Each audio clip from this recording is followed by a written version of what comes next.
Hello and welcome to the first Paraclimbing World Cup of the year. We're at the Momentum Gym in Fort Union and it's a spectacular place for the athletes to perform.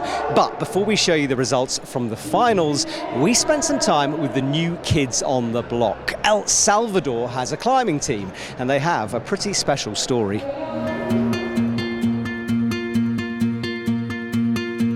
My name's Rob Powers and I'm a founder of a nonprofit called One Team. And we've been operating in El Salvador for 15 years and have just gotten into helping the country out develop its Paralympic program for the last 4 years.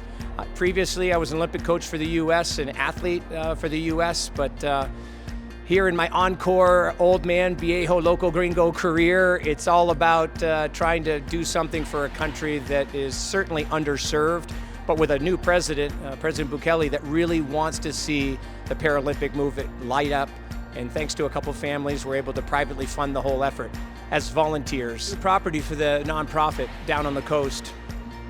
Drove in a tiny little road, and in the corner is a kid in a wheelchair trying to shave ice and put sugar on top, minutos. I stop, I get out, I'm like, hey, you know how to swim? No. You want to learn? Yeah. How about surfing? You want to try surfing? Yeah. Where are you from? I live on the other side of the river, 100 meters away.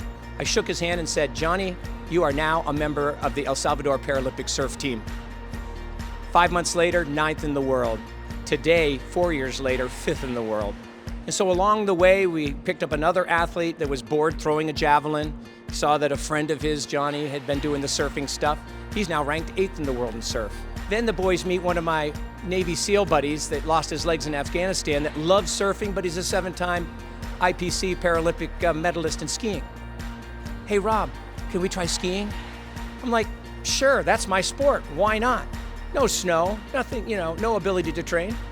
But we took them skiing. They both in a year and a half qualified for the World Cup, which requires point qualification, and World Championships. And now David's like 7 points away from direct qualifying for Milano Cortina. I saw climbing, got announced for LA, and I was like, well, we're already involved in 2 international federations. Why not a third? Here we are at a World Cup, and the boys, our number one goal was to have fun and to keep a positive attitude, and we've accomplished that. So 12 years ago, and even up until just a few years back, if you said no to joining a gang, you immediately got a hit put on you. And that's how Johnny ended up with 3 bullets in his body and a spinal cord about this much separated at the T6. A few years later, David said no to the gang, asking for his phone, his wallet, and they were trying to shoot his dad. Stepped in front of his dad as the pistol went off. He took a few bullets and lost almost the same amount of vertebrae around the T6. So they're both victims of gang violence. They're both from dirt floors and tin roofs.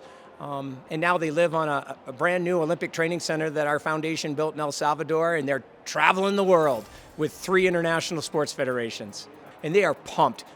Angelino's handing them liquid chalk before the start of the race. They worship that guy. They've been like studying his Instagram. The Austrian coaches, Marcus. I mean, talk about a friendly environment. So it's like, hey, you don't necessarily, if you're from another country like El Salvador that wants to get into climbing, all I can say is get on a plane and come. Because the IFSC, and just as importantly, the member nations of the IFSC are going to welcome you in and make you feel at home from day one. And that's what's happened here in Salt Lake. Oh, Johnny, our goal last night looking at this thing was like, man, if we can get to green and go beyond green, and he did it. We are so stoked, and a super shout out to IFSC for welcoming a little country like El Salvador to this amazing sport.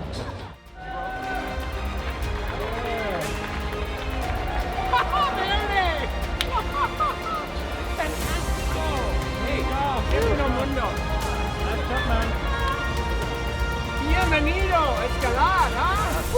The part I like about it is that they are just so eager. They're so eager to not just represent their country.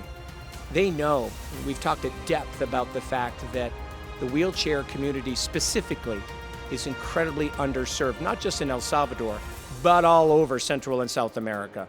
And they know that they're representing El Salvador, but they're also representing what can be done if your life is rolling in a wheelchair. So it's kind of fun coming in here as newbies, and we're rocking with Trango as one of our big supporters. We've got a wall built by Trango down in El Salvador.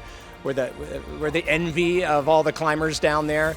But we're also helping out the Federation through donations of rope and harnesses and helmets and snap links, carabiners. So that's really wonderful. Although the El Salvadorian team didn't make it through into the finals, I reckon they've got a big future ahead of them. Watch this space. Now, I'm in isolation, and as you'd expect, you can feel the tension in this room as all the categories get ready. And there are more categories than ever at this competition. So let's find out who won our gold medals.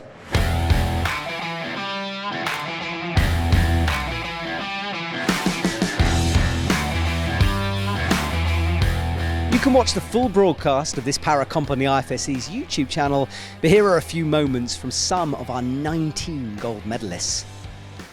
Japan's Sho Aita has won gold at all but one paraclimbing comp he's ever entered. He made it gold number 14 in the men's B1 category, getting close to the top. Nat Varel was the first to open Team USA's gold medal account.